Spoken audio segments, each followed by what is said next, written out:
আসসালামু আলাইকুম। আশা করছি যে যেখানে আছেন আল্লাহর রহমতে ভালো আছেন। আমিও ভালো আছি।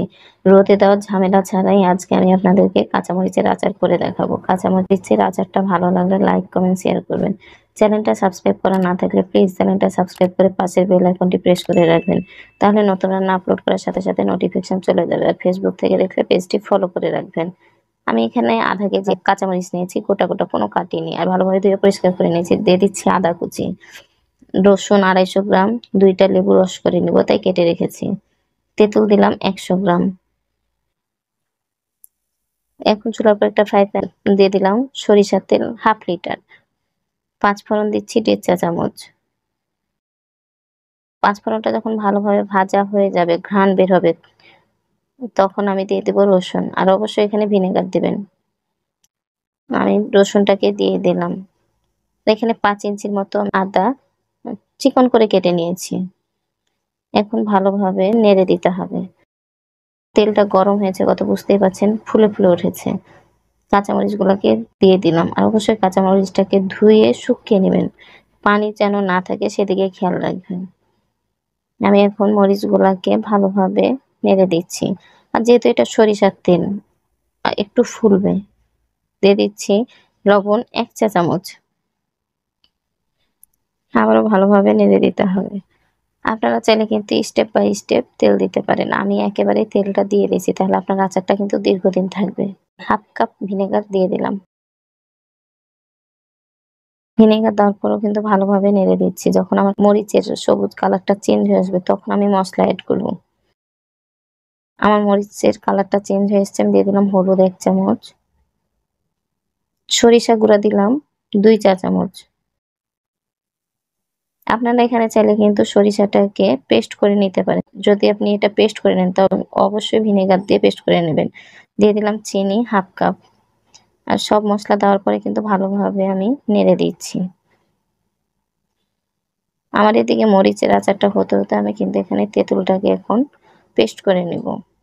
আমি তেঁতুলটাকে 10 মিনিট আগে ভিনেগার দিয়ে ভিজিয়ে রেখেছিলাম। ভিনেগার দিয়ে যদি আপনি ভিজিয়ে রাখেন তাহলে আপনার কিন্তু মরিচের আচারটা নষ্ট হবে না। আর পানি দিলে আচারটা বেশিদিন থাকবে না, সংরক্ষণ করতে পারবেন না। রোদে দেওয়া ছাড়াই ভালো থাকবে। আমি এখন বিচিগুলাকে এভাবে উঠিয়ে ফেলে দিচ্ছি। আপনারা চাইলে গুলাকেও দিয়ে দিতে পারেন। আমি এভাবে উঠিয়ে ফেলে দিলাম। আমি এখন তেঁতুলটাকে দিয়ে দিলাম। তেঁতুল দেওয়ার পরে আবারও ভালোভাবে নেড়ে দিচ্ছি।